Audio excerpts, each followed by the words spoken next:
So Hegseth, Rubio, and Chairman of Joint Chiefs of Staff, General Kane, are all supposed to be briefing the Gang of Eight today about Venezuela and the strikes. That would be the top two members of the Senate and the House, and then the top two members of the House and Senate intelligence committees and the ranking members. So eight individuals, and they're supposed to brief them on further information about what took place with the second strike, which actually is now two of four strikes on the vessel on September 2nd.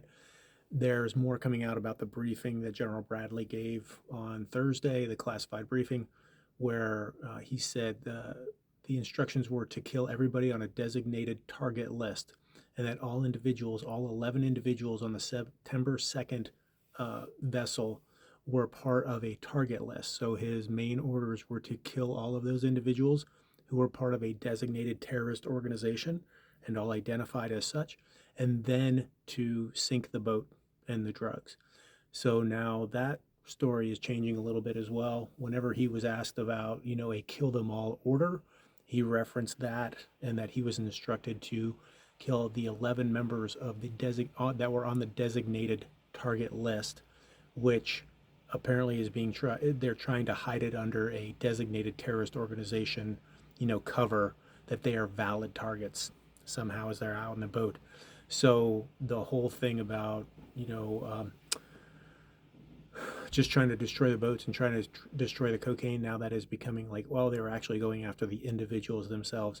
So that will probably be some of the questions that come up today when they go into the session with the Gang of Eight between Hegseth and Rubio and Kane and those lawmakers.